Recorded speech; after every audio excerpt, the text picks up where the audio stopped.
Sud Radio, les clés d'une vie, Jacques Pessis. Les clés d'une vie, celle de mon invité. Votre notoriété doit beaucoup à un jeu que vous présentez à la télévision, mais vous n'êtes pas tout le monde et vous avez beaucoup plus qu'un mot à dire. Vous avez l'art de déclencher le rire sur le petit écran ou sur les ondes, mais aussi de faire couler des larmes sur celles et ceux qui vous lisent. Bonjour Sidonie Bonnec. Bonjour Jacques, quel bonheur de vous retrouver. Et réciproquement, et puis il y a une actualité, c'est la 2000e de ce jeu dont on va parler, et puis il y a un livre aussi formidable que vous avez publié, et puis il y a votre parcours, car le principe des clés d'une vie, c'est d'évoquer votre parcours à travers des dates clés. Alors la première que j'ai trouvée, je ne sais pas si vous en souvenez, c'est le 5 octobre 1997. Ce jour-là, vous êtes membre du jury du Festival du film britannique de Dinard. Ah oui, c'est vrai. Oui. C'est vrai, j'étais donc 97, donc j'étais à la fac de lettres. Oui. Et je lis dans mon journal, j'habite à Dinard, et je lis qu'on peut, j'étudie à Rennes, et je lis qu'on peut faire partie du jury du Festival du film britannique, un festival qui rassemblait beaucoup de stars du cinéma français et anglais, et qu'on peut faire partie du jury tout d'un coup et regarder les films, les évaluer, en discuter, distribuer des prix. Je me suis dit, ah mais je veux découvrir ça. Donc il fallait écrire une lettre d'amour au cinéma. Donc j'ai écrit cette lettre au magazine Ouest France, et c'est le magazine Ouest France qui choisissait. Et j'ai été sélectionnée. Je me suis trouvée propulsée comme ça dans un jury avec Marie Gillin, Chrissy Scott-Thomas, Antoine Decaune, Timothy Spall, un acteur anglais, un super directeur de la photo anglais aussi. Et moi, je connaissais rien à ce monde. C'est-à-dire, j'étais une jeune fille discrète, dans un milieu discret, et je me suis retrouvée me retrouver sur le tapis rouge, prendre des décisions, à me dire est-ce que je suis assez bien habillée, parce que j'étais au milieu de stars qui étaient resplendissantes. Et ça a été génial, parce que ça m'a appris énormément. Alors, il se trouve que ce festival est né en 90, au moment où le cinéma britannique revenait devant le public, et que ça a marché depuis, et que cette année-là, Christine Thomas était vraiment en pleine gloire. Ah oui, le patient anglais. Le patient anglais, après aussi 4 mariages et un enterrement. Et puis, vous avez eu tous les films et participé au débat, et je crois que le film qui a remporté le prix, c'est celui-ci. Exactement. Énorme succès, film extraordinaire qui a cartonné aussi en France. Et c'est vrai que on était au contact des acteurs. C'était formidable d'avoir l'impression d'avoir son mot à dire, justement. Et ce film Full Monty, en fait, c'était des losers qui avaient monté un spectacle de striptease masculin, un film auquel personne ne croyait, qui a fait le tour du monde. Et il y a eu une pièce de théâtre, Ladies Night, qui a été adaptée. Et les jeunes filles venaient parce qu'il y avait des hommes nus à la fin du spectacle et que c'était des cris de bonheur. C'était assez étonnant. Alors, il se trouve que Dinard, effectivement, qui est la première station balnéaire de France, qu'on appelle la reine des plages de la Côte d'Émeraude, c'est votre quartier général de vacances et de famille. Oui, parce qu'en fait, mes parents ont beaucoup déménagé dans leur vie, et moi-même, puisque j'étais la fille de mes parents. Donc j'ai vécu dans 10 villes différentes. Mon papa était joueur de football. Et enfin, ils se sont posés à Dinard. Donc moi, j'ai pu passer quelques années. Et ils y sont depuis 30 ans, ce qui est un record dans notre histoire familiale. Et donc, au début, évidemment, je voulais quitter Dinard, parce que quand j'étais lycéenne, je me disais, c'est trop petit, je veux découvrir le grand monde, je veux étudier à Paris. Puis évidemment, maintenant, à 48 ans, j'ai qu'une envie, c'est d'aller passer un week-end ou des vacances, aller sur la plage, me reposer avec mes enfants, me balader sur la Côte d'Émeraude, parce que la côte est déchiquetée et sublime, et les couleurs sont folles. Donc c'est vrai que c'est devenu un peu mon quartier général. Alors, je rappelle que Yannick Bonnec, votre père, il a été en plusieurs équipes, il a fait partie de l'équipe de France amateur, avec un jeune joueur qui s'appelait Platini. Oui, c'est vrai. Il a débuté, et on l'appelait le footballeur de charme par ses débordements, ses vitesses et ses dribbles. C'est vrai, c'est un très très bon attaquant, et on l'appelait aussi dans le quart, on l'appelait le poète, parce que c'était le seul joueur qui lisait au fond du quart. D'accord. Alors ils jouaient tous aux cartes, et puis ils disaient Yannick, le poète, il est en train de lire. Il y avait déjà cette fibre littéraire dans la famille. Pourtant, c'était un joueur de foot. Donc, exact. Mais ça a été transmis. Le bac, je crois que c'était le lycée Jacques Cartier à Saint-Malo. Oui. Un lycée très particulier parce que la direction est dans une malonière. Ah, c'est vrai, je me rappelle, on déménageait, on quittait Vannes, où mon papa avait été entraîneur des 2 clubs, et on arrive à Dinard, et là, on devait, entre guillemets, choisir mon lycée. Et mes parents m'emmènent dans une école du centre de Saint-Malo, parce qu'il n'y avait pas de lycée à Dinard. Et donc, j'arrive dans un endroit où la cour est en fait dans une pièce un peu marbrée, il n'y a pas d'extérieur, dans le centre-ville. Je me dis, je me sentais pas super bien. Je me dis, il y a un 2e lycée, tu vas nous dire ce que tu en penses. Et là, on arrive à Jacques Cartier.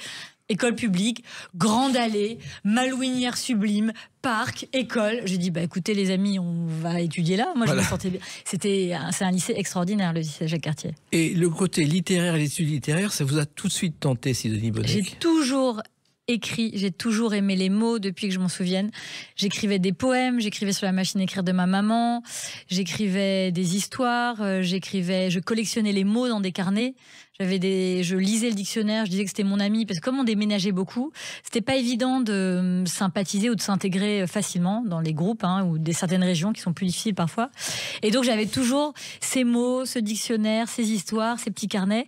Et c'était une attache, vous voyez, c'était mon truc à moi que je pouvais emmener de ville en ville et qui m'appartenait, quoi. La seule chose que je pouvais vraiment, sur laquelle j'avais la main, en fait. Oui, mais en même temps avec beaucoup de lectures classiques.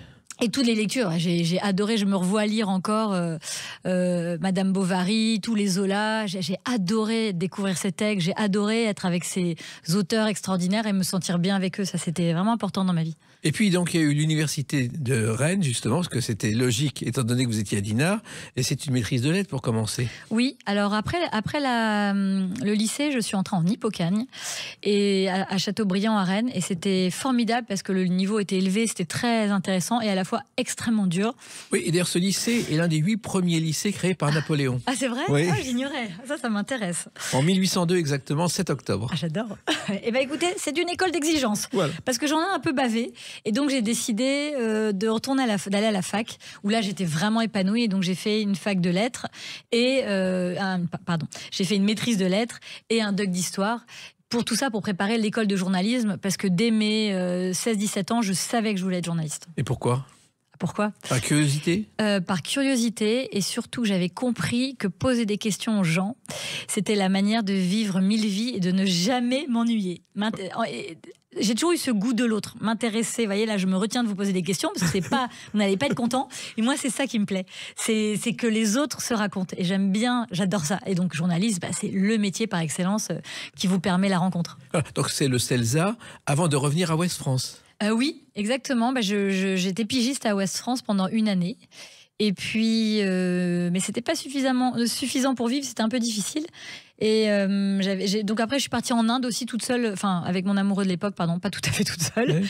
Mais pendant 1 mois avec toutes mes économies, j'ai ramené des sujets que j'ai vendus à La Croix, au premier magazine internet. Enfin, j'ai essayé de. Les débuts ont été durs. Je peux dire que je gagnais très peu. C'était une vraie angoisse parce que c'était une vie un peu de misère économique, et ça c'est quand même c'est pas simple. Là je rencontre un garçon qui travaille et qui est aujourd'hui, écoutez, c'est incroyable, et autour de la table dans Tout le monde a son mot à dire, il s'appelle Michaud. En fait, il était directeur de développement donc chez Endemol, et il me dit on organise un concours de jeunes talents pour avoir du sang neuf, pour avoir des idées. Donc c'était tout ça il y a 20 ans. Et je lui dis mais c'est génial, mais c'est quand, c'est où? Il me dit ça se termine dans 2 jours. Et pendant 2 jours, j'ai inventé un tas de concepts et je me suis retrouvée devant un grand jury où il y avait quand même Arthur, Alexia Laroche-Joubert, Thierry Lachkar, Claude Lacaze, tous ces grands producteurs de télé, et j'ai fini par être acceptée. On était 6 sur toute la France à être rentrés et à avoir un vrai salaire. C'est comme ça que j'ai commencé à réfléchir à la télé, travailler en télé. Voilà, mais Sidonie Bonnec, je crois qu'il y avait 1500 participants à ce concours. C'est vrai, mais comment vous savez tout ça? Je me suis renseigné. Et surtout, si vous avez tenu le choc, c'est parce que votre père vous a appris à concrétiser vos rêves. Ça, c'est vrai. Et ma mère aussi. Oui. Et papa et maman, ils m'ont toujours soutenue. C'est-à-dire qu'ils m'ont toujours dit, crois en tes rêves. On me disait, non mais le journalisme c'est bouché, t'y arriveras pas. Et franchement, moi j'y croyais, parce que quand vous ne connaissez pas autre chose, vous dites, non, j'ai des rêves un peu trop grands. Et mes parents, et mon père notamment, qui lui avait réalisé son rêve de devenir joueur de foot, m'avait dit, tu fonces, tout est possible. Voilà, exactement. C'est quand même génial de grandir avec ça. Alors, les concepteurs de programmes, ça a beaucoup évolué parce que dans les années 50-60, il y avait les programmes de France où il y avait des débutants qui s'appelaient Pierre Bellemare, Guy Lux, qui inventaient tous les jeux de radio et qui sont devenus passer à la télévision aujourd'hui. Et c'était un festival permanent. Et il y a un jeu qui s'appelait 100 francs par seconde, où on gagnait 100 francs par seconde jusqu'à ce qu'un événement se produise. C'est le seul jeu français vendu aux Américains dans les années 60, alors qu'on a rapporté beaucoup de jeux des États-Unis. C'est vrai. C'est intéressant ça. C'est fou, hein. Ouais, c'est fou. Alors ça, c'est le début de votre parcours. Il y a une autre date importante dans votre parcours, Sidonie Bonnec, c'est le 4 octobre 2005. À tout de suite sur Sud Radio avec Sidonie Bonnec. Sud Radio, les clés d'une vie, Jacques Pessis. Sud Radio, les clés d'une vie, mon invité Sidonie Bonnec. Nous parlerons tout à l'heure de sa 2000e importante à la télévision, que vous n'auriez peut-être pas imaginé au départ. Nous parlerons aussi de votre livre, votre premier roman. Mais le 4 octobre 2005, c'est la première à la télévision à 20h40 d'une émission qui s'appelle Choc. Ah oui. C'est vos débuts à la télévision. Oui. Bah oui, je travaillais au développement pour Dominique Farrugia. NT1 venait de se créer et je cherchais une chroniqueuse pour travailler dans l'émission Choc l'émission avec Alexandre Devoise. Et donc il me dit mais je vous vois bien vous. J'avais une formation de journaliste. Hein. Donc il me dit mais je vous vois bien à la télé. Vous feriez bien une petite animatrice de télé. Je dis bon pourquoi pas. Donc j'ai essayé. Je revois les images maintenant. J'étais toute gorgée de jeunesse. Le maquillage, même si on en mettait peu, ça faisait toujours too much et tout. Mais j'ai revu des images récemment et je me disais du non, j'avais quand même pas mal d'aplomb parce que je prenais ça très au sérieux. C'était un divertissement quand même. Oui. Et vraiment je décryptais les images comme si je décryptais ça pour une émission de reportage très importante. Mais ça m'a permis déjà c'était le grand bain en fait. Et Alexandre Devoise, animateur très classe, très respectueux, qui m'a toujours mise à l'aise. Et je lui dois beaucoup parce que une mauvaise expérience comme ça, vous n'y retournez jamais à la télé. Et là, j'ai eu envie de continuer. Et grâce aussi à Dominique Farrugia qui a cru en moi. Ouais. Alexandre Devoise, qui est l'un des présentateurs du Loto aujourd'hui sur TF1. Ouais. Et quand on voit ces séquences, effectivement, on vous voit toute jeune et pleine d'aplomb, mais surtout, il y a eu peu de spectateurs parce que ce sont les débuts de la TNT et personne ne croyait en la TNT à cette époque-là. Personne n'y croyait. Et est-ce que j'y croyais, moi ? Oui, moi j'étais dedans, moi je me disais bon. Alors déjà, j'avais pas cru à Internet quand j'étais jeune et quand donc je me suis dit, je ne me faisais plus confiance. Donc je me disais, vis tes aventures et tu verras bien. Et puis moi, j'ai toujours aimé découvrir des choses et vivre des aventures. Je me suis jamais, je me jette dans les choses qui me font envie, mais que celles qui me font envie. Hein, je me force jamais. Et je me dis, on verra bien. De toute façon, on peut toujours apprendre de tout. Et là, c'est vrai que j'ai appris à travailler avec un public, j'ai appris à travailler avec un animateur, j'ai appris à travailler avec le stress. Et l'endurance que ça demande, parce qu'on faisait plusieurs émissions, c'était formidable. Voilà. Il y a une autre émission ensuite qui vous a marqué, je crois que c'est Les Agités du Bocal. Ah oui, alors là, car là vous êtes journaliste. Là, c'était mon émission chouchou parce que c'était un talk show présenté par Alexis Trégaro et Stéphane Blakowski, deux super animateurs. On était une bande tout autour, Régis Maillot, Amel Chabi, il y avait plein de personnes de talent, des humoristes. Et moi, je faisais un peu le portrait de l'invité. Et donc en plus je démarrais et donc j'avais ce physique un peu angélique et tout ça. Donc ça parfois, je me rappelle avec comment s'appelait-il Bedos. Oui, Guy Bedos. Guy Bedos. Il avait été cinglant et pas très sympa ce jour-là. Il m'avait dit mais vous êtes blonde, vous êtes aussi blonde que, et moi je lui ai dit mais vous êtes aussi blanc que désagréable parce qu'il avait les cheveux blancs. Et je voyais il y avait un grand froid, tout le monde s'est dit elle a du culot quand même. Mais là je me suis dit j'avais pas envie d'être humiliée à l'antenne. Je voyais pas pourquoi, parce que j'avais ce physique-là, je voyais pas pourquoi je devais être maltraitée. Donc j'ai appris beaucoup de choses. Mais j'ai vécu des moments sublimes où Elie Semoun me drague et je lui mets un vent très élégant, mais qui a fait, en fait, il m'a dit mais j'en ai marre. Ça fait 20 ans qu'il passe dans tous les bêtisiers. On voit et on est devenus copains et c'était drôle. Mais tout ça, c'est des grands bains et puis c'était un bain de la culture. Et moi, j'adore la culture, donc j'étais contente de pouvoir participer à ça. Mais c'était des heures d'écriture pour une chronique. On souffre aussi. C'est plus dur, je trouve, d'être chroniqueur qu'être animateur. Oui, et en plus, effectivement, vos informations étaient insolites et décalées. Oui. Ce qui n'était pas évident. Non, c'est pas évident. Et puis alors, vous avez été une pionnière aussi, parce qu'à l'époque, les femmes qui parlent de sport, il n'y en avait pas beaucoup. Et vous avez été, Sidonie Bonnec, dans Jour de sport. Oui, une émission sur Canal+ Sport. Et alors, j'étais une pionnière. Oui, oui, peut-être, mais alors, c'est vrai, pour dire la vérité, j'allais pas sur les terrains et je commentais pas les matchs. C'était le sport dans la culture. Oui, mais enfin, donc, c'est au théâtre, même... dans les livres, et c'était très plaisant. Mais il y a eu le magazine de l'Euro ensuite. Oui, j'ai fait beaucoup de choses différentes. Hein. Oui. Là, oui, c'était sur W9. Et alors ça, sincèrement, c'est pas ma meilleure expérience. C'était une bonne expérience de quotidienne, mais je tenais bon parce que je savais que mon patron, il m'avait dit, si tu tiens bon sur un direct et si tu es capable d'animer ça, t'auras un beau magazine à la rentrée. Ils me testaient, en fait. Ah oui, ils avaient raison. En même temps, c'est un mauvais souvenir aussi pour les Bleus, qui 10 ans après la Coupe du Monde ont été éliminés dès le premier tour. Voilà, donc c'était pas un bon souvenir pour personne. Et puis, alors, il y a eu les chroniques qui vous ont permis vraiment d'apprendre encore plus votre métier dans Ça balance à Paris et Pif Paf. Oui, encore des émissions de culture générale et encore de la culture, mais en cumulant toutes ces chroniques, j'en faisais 6 par semaine et c'est, comme je le disais, beaucoup d'heures de boulot pour une seule chronique, ça passe en 3 minutes. On a travaillé 12 heures, 15 heures, parfois 2-3 jours. Et un jour, j'en ai eu marre. Je suis allée voir mon patron à W9 et mon patron à Canal+, et je leur ai dit, en fait, voilà, je ne serai plus chroniqueuse, donc soit vous me donnez une émission, je vais être chef d'orchestre, soit j'arrête. Voilà. Parce que c'était épuisant. Il suffit de le dire, hein, oui. parfois. Et vous êtes passé dans la musique avec Musique Chronique. Alors ça, c'est la même période, c'était avant que je puisse avoir mon magazine à moi. Voilà. Mais en même temps, c'est un apprentissage, parce que Musique Chronique, il y avait des interviews de stars, il y avait la chanson, c'était plus du tout la culture. Oui. Là, j'étais avec... il y avait Marc Lavoine, il y avait Kylie Minogue, Nathalie Imbruglia, je faisais des interviews dans toutes les langues, c'était formidable. Non, mais vous êtes une généraliste, ce qui ne se fait plus aujourd'hui, c'est un privilège, Oui, parce que longtemps, vous savez, on a dit c'est une touche à tout, ça m'énervait. Et en fait, je pense que je suis pas une touche à tout, je suis très curieuse et tout ce que je fais, je le fais bien et avec envie. Et en fait, je revendique ce droit d'avoir plusieurs talents, plusieurs goûts, de pas être limitée, de pas être journaliste politique. Heureusement qu'il y a des gens spécialisés. Mais moi, je suis une curieuse insatiable et j'ai besoin de ça pour être heureuse. C'est vous qui avez raison, je vous le confirme. Alors, il y a eu aussi un événement important, c'est le mariage du prince William avec Kate. Oui. Car vous l'avez commenté. Ah oui, pour M6, c'est vrai, on avait commenté ça en direct. Les people, c'est pas trop ma passion, mais là, c'était un super événement qu'on avait préparé avec Jean-Marie Goua, qui est un extraordinaire rédacteur en chef d'enquête criminelle, qu'il fait pendant 8 ans, et d'autres magazines pour M6.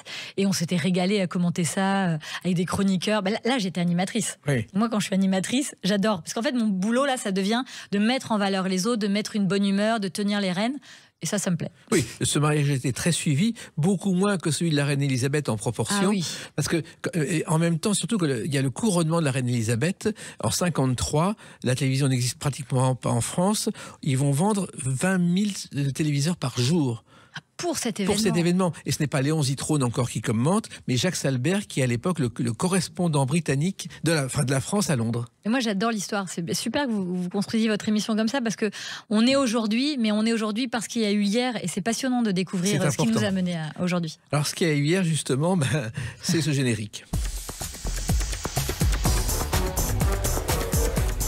Il y a les enquêtes criminelles, là aussi, on ne vous attendait pas dans cet univers. Non, moi non plus. Oui. J'avoue que moi non plus, quand Frédéric de Vincel à W9 m'a proposé ce magazine, et je me disais oui, à condition, c'était nouveau, ça n'existait pas, donc je voulais pas que ce soit putassier, je voulais que ça soit respectueux pour les victimes, que ce soit bien raconté.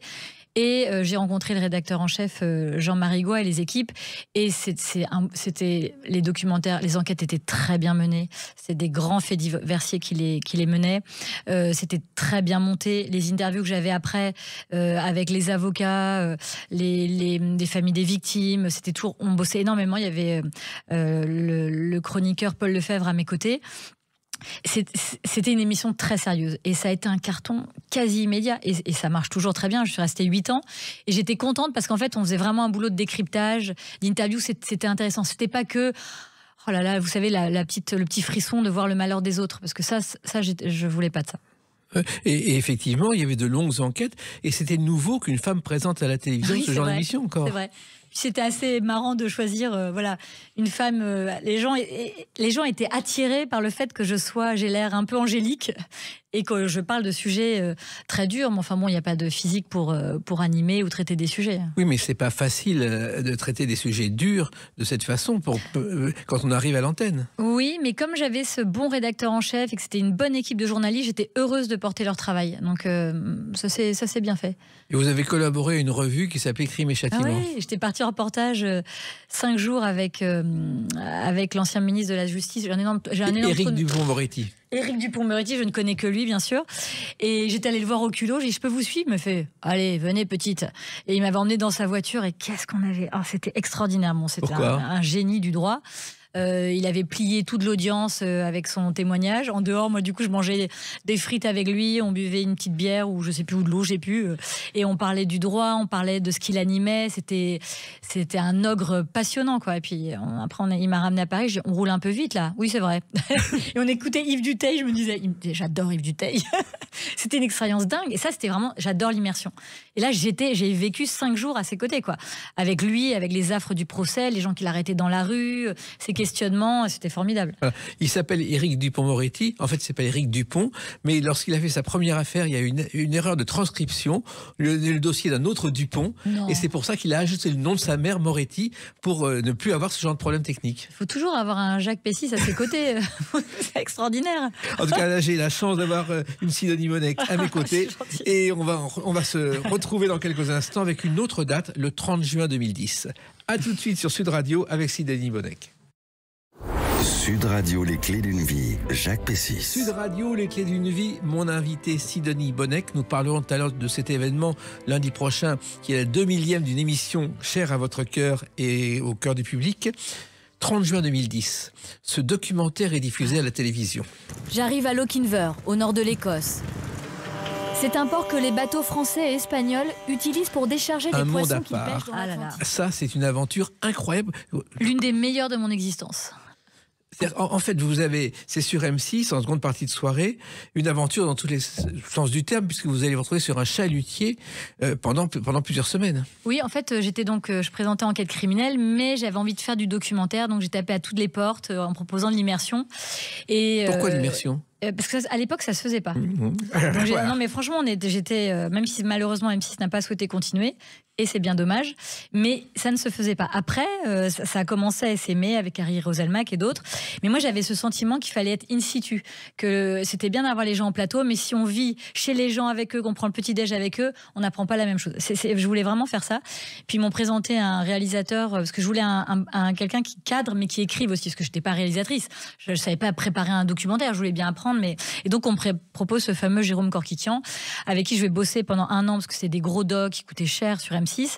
On prépare l'immersion et on est parti un mois donc sur un chalutier avec 15 marins de Boulogne-sur-Mer qui m'ont vu débarquer en se disant « Oh là là, mais elle va jamais tenir la gamine, on va la plier en 2 jours ». On a été très malades, oui. Mais tous, hein. Même on voit pas à l'image, mais preneurs de son et le réal étaient par terre. C'était horrible.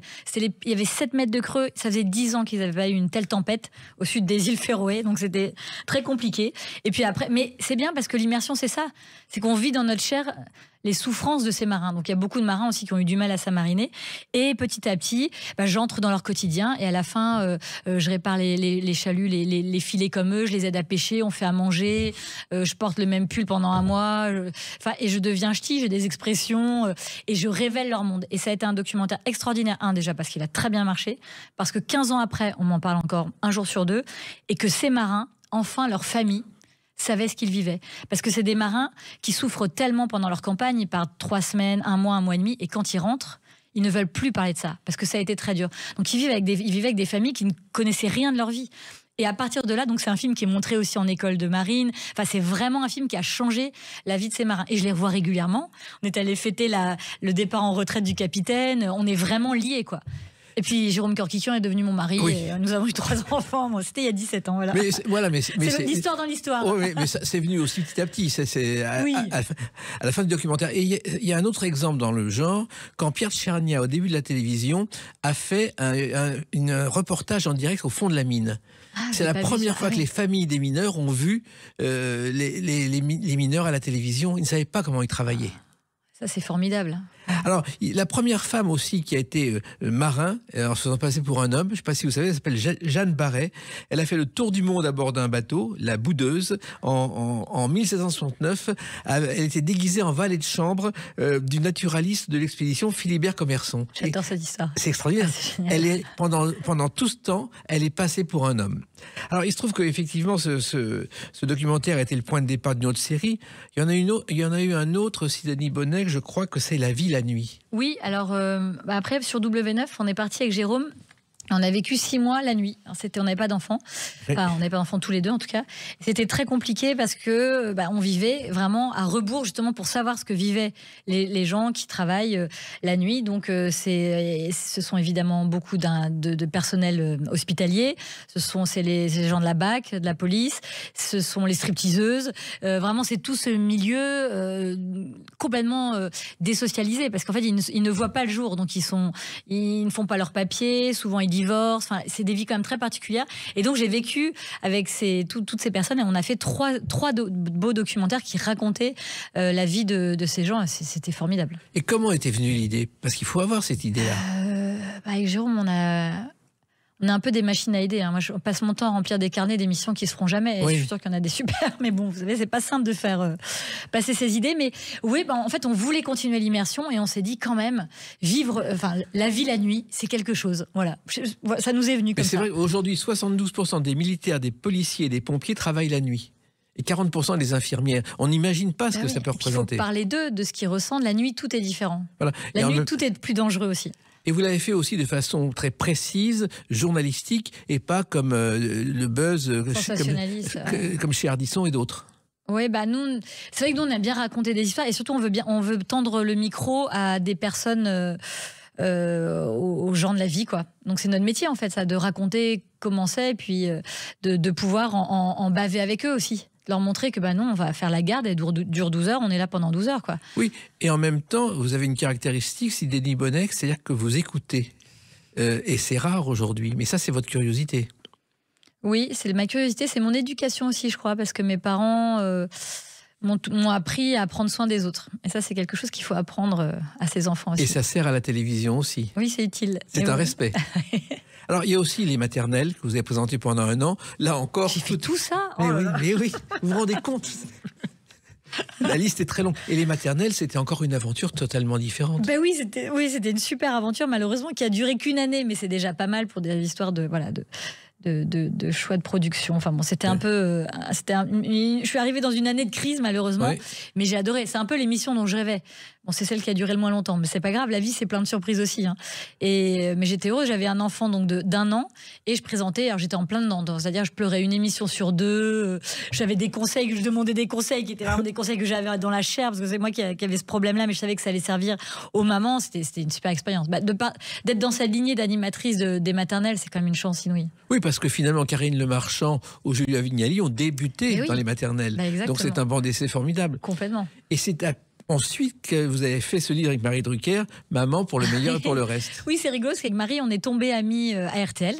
Vraiment, on a eu un coup de cœur énorme, et il se trouvait que j'avais accouché avant elle, et elle me demandait plein de conseils. Donc moi, évidemment, j'étais pas avare, c'est une fille que j'adore, qui est devenue vraiment une de mes amies les plus proches, et donc je lui donnais tous ses conseils. Et un jour, elle me dit, mais tu sais, ces conseils-là, ils me sauvent la vie, et je les lis nulle part. Écrivons un livre. Bon, d'accord. Donc on est allé dans une maison d'édition, Fayard à l'époque, et on a pitché ça à l'éditrice Sophie de Closet, qui nous a dit un livre de journaliste sur la maternité, c'est génial.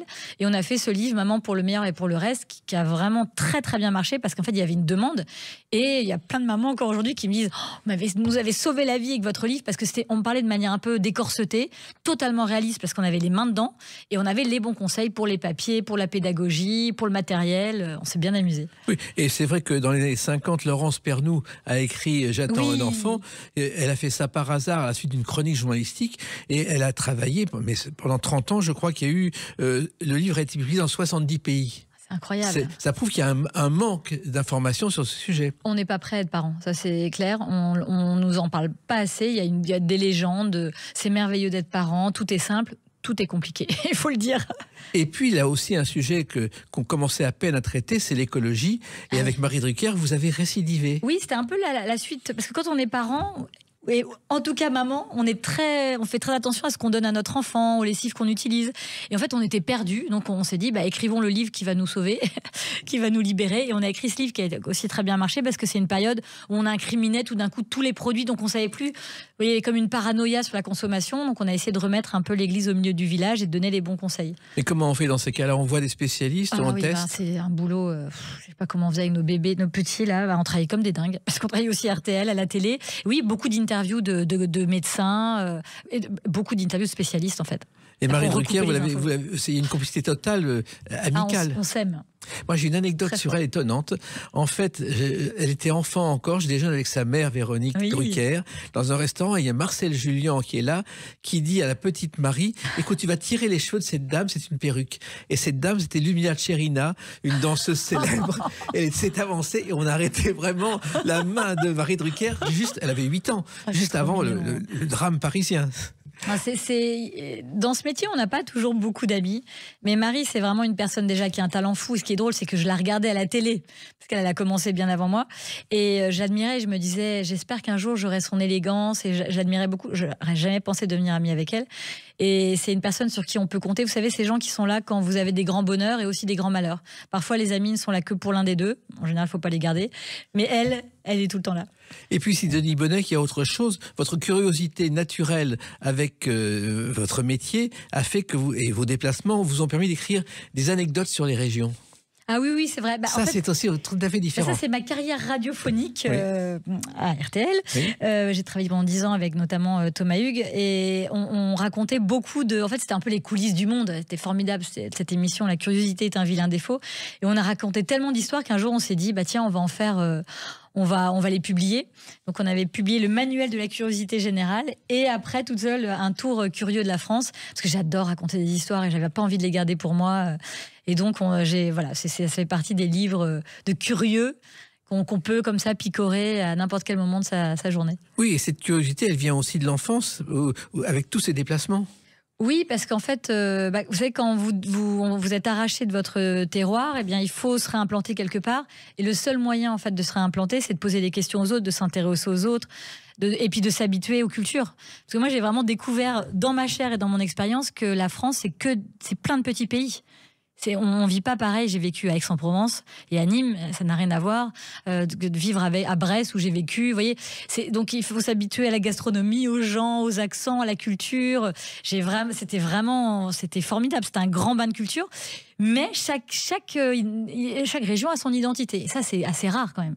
Oui, et puis le travail précis que vous avez effectué, c'est de vérifier chaque information. Parce que souvent, il y a une information qui paraît, un historien la place, et puis elle est confirmée par quelqu'un alors qu'elle était fausse. Ah oui, journaliste un jour, journaliste toujours. Oui, mais ça aussi, c'est un gros travail. Oui, c'est du travail. Mais j'ai toujours... pour réaliser vos rêves, il faut travailler. Il y a que ça. Il y a l'enthousiasme, bien sûr, mais il y a une énorme dose de travail. Alors, il y a aussi des anecdotes dans ces livres, et celle qui vous a le plus marqué, je crois, se rapporte à Boris Vian.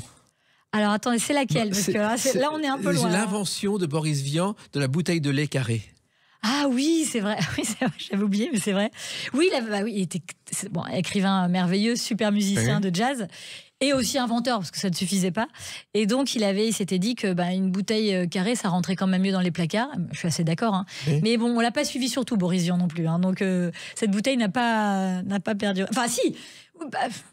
Disons que, je ne sais pas si c'est lui qui est vraiment à l'origine de cette bouteille rectangulaire, mais enfin la carrée, en tout cas, on ne l'a pas tout à fait gardée. Non, c'est pas tout à fait. Mais en même temps, c'était un grand joueur d'échecs. Ouais. Il jouait avec son voisin, ami de ses parents, qui était Jean Rostand, qu'il battait régulièrement aux échecs quand il avait 15 ans. Génial. C'est extraordinaire. Mais cette curiosité, vraiment, pour vous, c'est une seconde nature ? C'est moi. Je ne me différencie pas de...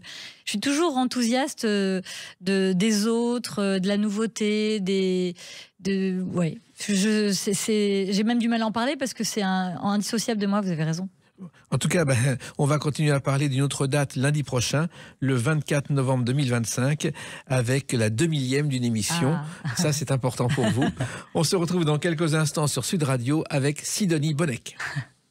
Sud Radio, les clés d'une vie, Jacques Pessis. Sud Radio, les clés d'une vie, mon invité Sidonie Bonnec. Nous avons évoqué votre passé avec toutes ces émissions que vous avez inventées ou présentées, avec tous ces livres que vous avez faits. Et puis le 24 novembre 2025, dans quelques jours, on pourra vous dire bon anniversaire.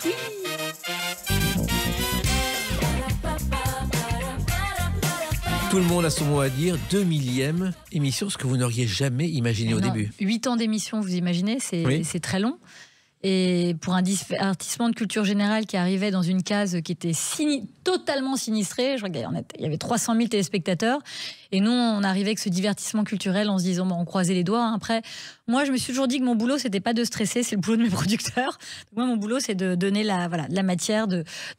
C'était un divertissement sur la culture générale, la langue française, avec de l'humour, des informations, des anecdotes. Et quand on voit l'émission à l'époque et aujourd'hui, ce qui est fou, donc ça fait 8 ans, 2000 émissions, c'est qu'elle a totalement évolué sans qu'on s'en rende vraiment compte. Parce que c'est une production, Banijay, où on travaille l'émission. C'est-à-dire que toutes les 3 semaines, 15 jours, 3 semaines, on se remet en cause.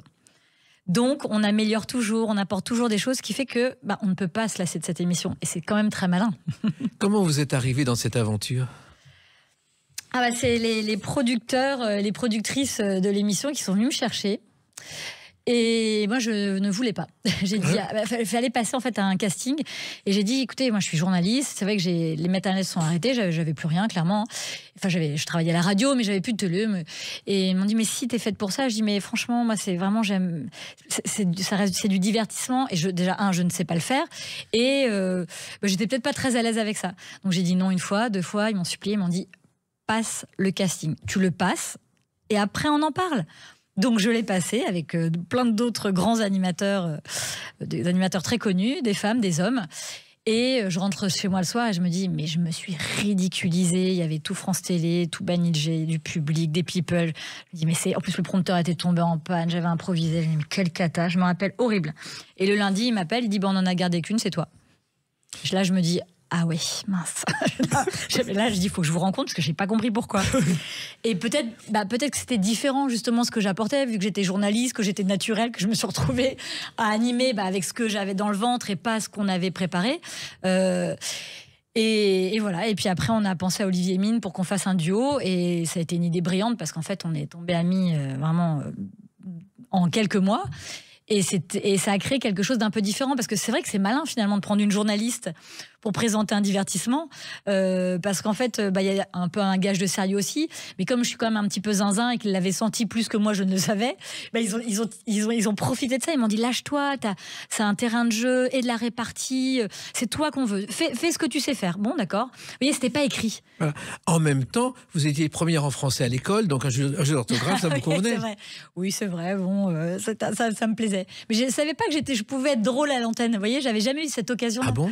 Mais non, à la radio un peu, mais c'était quand même. Non, je m'étais jamais permis ça en fait.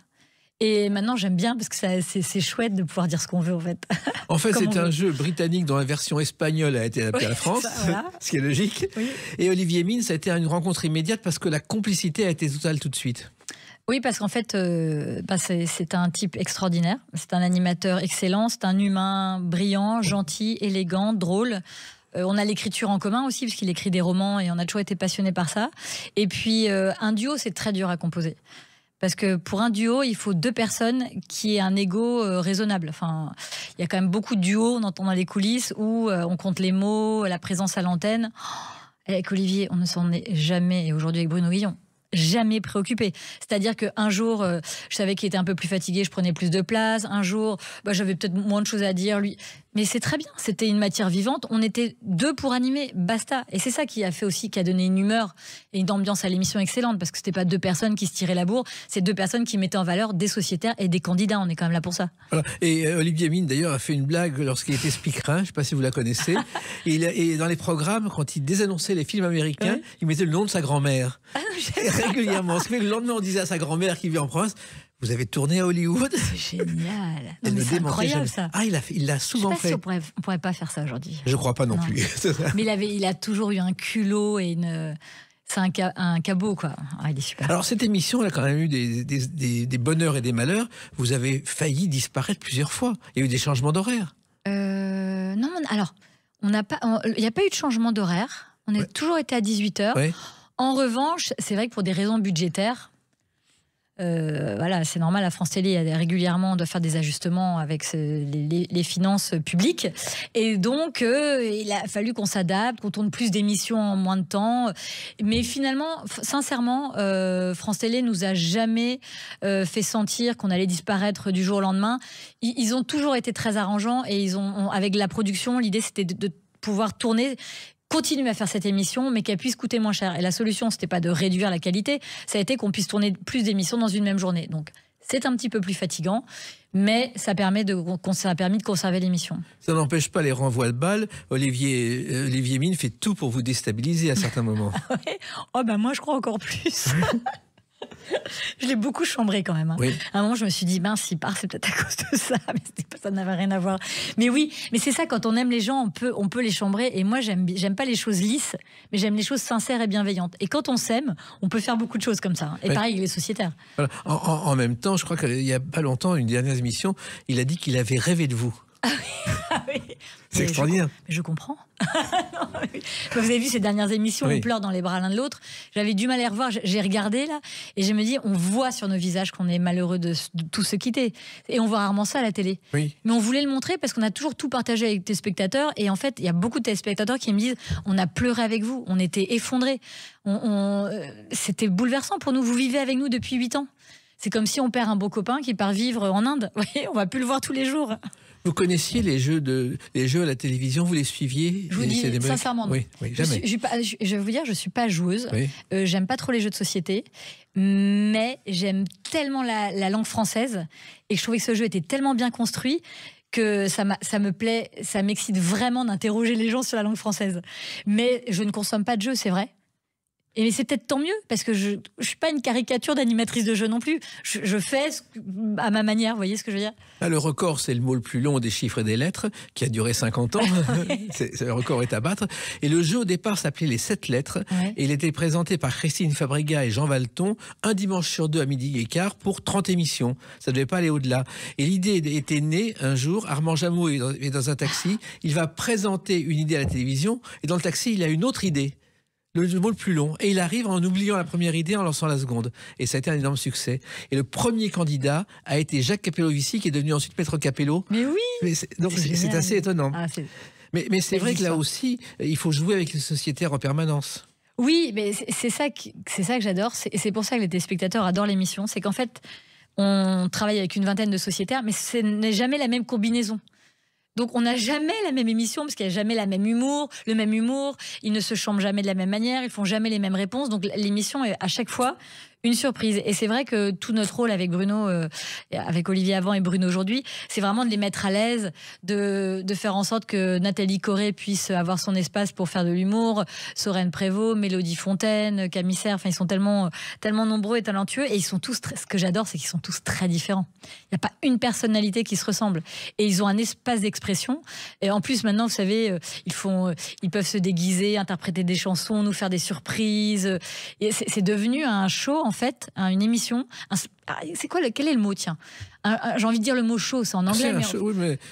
Un spectacle. Oui, mais c'est un grand divertissement, un grand spectacle autour de la langue française, de la culture générale. Mais c'est assez unique, parce qu'on voit pas ça ailleurs avec les Michel et Michel qui interprètent des chansons totalement avec beaucoup de sensibilité. À la fois, parfois c'est grotesque, mais ils le font exprès. Enfin, on a créé en fait un univers complètement délirant et à la fois complètement cultivant. Mais ça, c'est quand même un tour de force. Et en même temps, Bruno Guillon s'est reparti, rebelote, vous le chambrez en disant qu'il parle trop. C'est vrai. Non, mais moi, j'ai un problème, c'est que je n'ai aucune...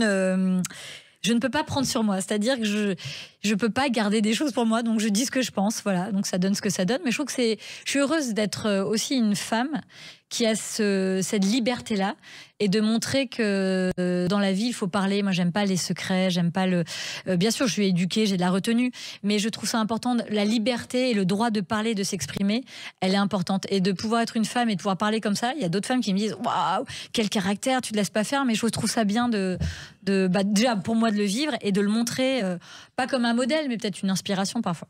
Et puis, votre culture générale a progressé. Vous apprenez des choses chaque jour en même temps. C'est vrai, je suis plus maligne chaque jour et ça, c'est agréable. C'est pour ça que j'ai voulu faire ce métier aussi, pour apprendre. Cette année aussi a été marquée par la sortie d'un livre, La fille au père, qui est un roman qui raconte l'histoire d'une jeune femme qui se retrouve à Londres comme fille au père pour fuir sa Bretagne natale, qui va se retrouver pris dans un engrenage chez un couple anglais qui apparemment est de bonne famille. Et là aussi, c'est un roman qui a surpris tout le monde et qui est un véritable trieur qu'on ne lâche pas du début à la fin. Ça aussi, on vous attendait pas là-dessus? Non, mais moi je savais que je le ferais un jour parce que j'ai toujours écrit des nouvelles noires.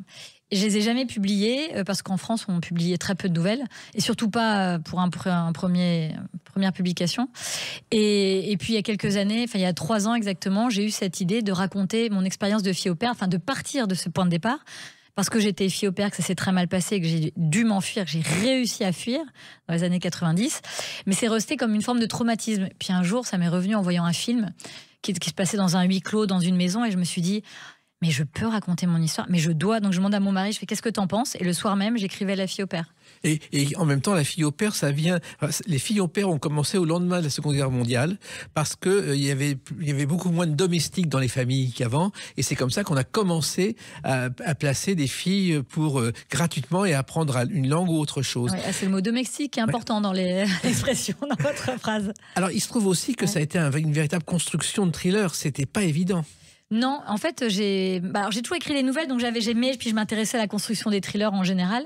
Et là, j'avais décidé je voulais pas faire un témoignage, je voulais faire un thriller. Je voulais faire frissonner les gens, je voulais leur faire vivre des émotions très fortes et raconter le destin de cette fille qui va devoir découvrir tous les secrets de cette famille dysfonctionnelle pour peut-être espérer s'échapper. Et donc, c'est vrai que j'ai travaillé pendant 2 ans à mi-temps avec la télé et j'ai vraiment construit. C'est-à-dire, j'avais un plan de 25 pages, j'avais mes indices disséminés, je les remontais, je les redescendais. C'est vraiment de la dentelle. D'ailleurs, tout le monde me disait, t'es sûr que pour un premier roman, tu te lances là-dedans? Il n'y a pas plus dur. Mais moi, j'avais envie de raconter ça, donc je me dis, ça prendra du temps. Oui, mais en plus, jusqu'au bout, on ne lâche pas le roman. Et je sais qu'une adaptation est déjà en cours pour... Oui, j'ai eu plusieurs propositions pour en faire un film de cinéma. C'est chouette, hein? C'est exactement. Et c'est vrai que c'est assez visuel. Ça se passe dans un endroit fermé, un domaine privé, un domaine sombre avec des personnages. Et puis moi, j'adore le huis clos. Je trouve que c'est très excitant de mettre des gens dans une boîte comme ça, de les observer et de voir comment ils vont vivre ensemble et s'en sortir. C'est souvent assez excitant. Et il y a une scène où il y a un scandale historique quand Lady Diana dévoile à la télévision son faux mariage avec le prince Charles. Ah oui, ça c'est magnifique. Pourquoi dans ce livre? Mais oui, mais parce que j'aime beaucoup la princesse Diana. Je trouve que c'est une femme qui a beaucoup souffert et qui s'en est très bien sortie. Ce courage à aller parler à la télé et de dénoncer toute une firme royale, j'ai trouvé ça formidable. Et dans le roman, en fait, elle devient sans rien dévoiler. Quand Emilou, mon héroïne, découvre cette interview-là, c'est le moment où elle a besoin d'aide pour s'échapper. Et en fait, quelque part, dans le témoignage de cette femme, elle va trouver la force de s'échapper. Je précise que ce livre est chez Albin Michel, est tout à fait disponible. et on sait maintenant comment la BBC a obtenu ce scoop international. Oui, oui. C'est Lady Diana qui a téléphoné en disant je veux faire ça, uniquement. Tout simplement. Et puis vous avez une autre activité, c'est le thé. Avec un podcast. J'aime le thé. Oui, oui, c'est un thé, un voyage. C'est un super podcast disponible partout. Enfin, il est gratuit sur toutes les plateformes que j'ai monté avec François-Xavier Delmas, qui est le seul chercheur de thé en fait en France et un des seuls au monde.